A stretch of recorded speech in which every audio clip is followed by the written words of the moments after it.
అందరికి నమస్తే. ఒక్కసారి ఈ వీడియో ఇచ్చిన తర్వాత మనం మాట్లాడదాం. నువ్వు బీసీయా? నీకు నాకేమైనా సంబంధమా? కంచం పొత్తుందా?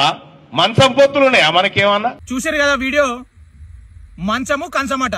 ఈయన పేరు తిన్మార్ మల్లన్న, కాంగ్రెస్ పార్టీ ఎమ్మెల్సీ అట. పూటకో పార్టీ మార్చేటోడు. జైలు పడితేనేమో బీజేపీ అన్నాడు, అధికారం కోసమేమో కాంగ్రెస్ లోకి వచ్చిండు.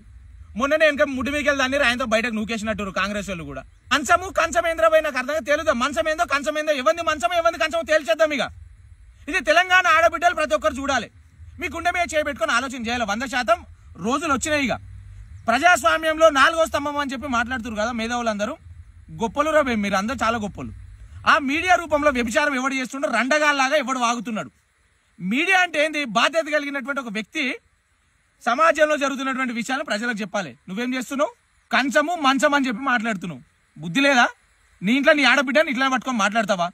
నీ బంధువుల మిత్రులను ఇట్లా పట్టుకొని మాట్లాడతావా? అమ్మ మీరు చెప్పండి. బీసీ అని నినాదం ఎత్తుకున్నాడు కదా. అమ్మ బీసీ మహిళా మూర్తులని అడుగుతున్నా. అమ్మ మీ ఇంట్లో అంటే మీరు ఊరుకుంటారా? అట్లా మాట్లాడొచ్చా అమ్మ? ఒక ఆడబిడ్డని పట్టుకొని ఒకటి పెట్టిండు, జాగృతలు వచ్చి దాడి చేసిరని చెప్పి ఊరుకుంటారు. 60 నాకు అర్థం కాదు. నీ ఇంట్లో నీ ఆడబిడ్డను పట్టుకొని మాట్లాడుతూ ఊరుకుంటావా? చెంప వలగొట్టవా? తోలు తీయవా?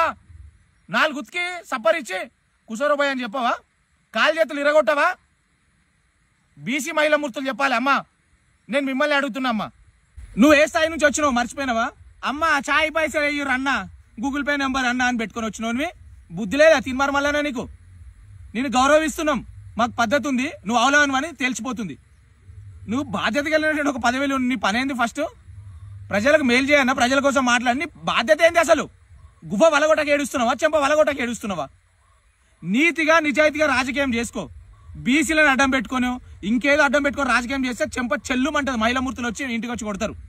ఇంకొకసారి ఆడబిడ్డలను తక్కువ చేసి మాట్లాడితే, ఇంకొకసారి రాజకీయం అనేది అడ్డు పెట్టుకొని ప్రజలను ఉద్దేశించి మాట్లాడితే, కేసీఆర్ గారి కోసం కేటీఆర్ గారి కోసం మాట్లాడితే, బిడ్డ సినిమా వేరే ఉంటుంది. నేను అంటలేనది, బయట చెప్తున్నారు నీ సినిమా వేరే ఉంటుంది అంటారు. నేను అంటలేనది, నీ సినిమా వేరే ఉంటుందనే చెప్తున్నారు.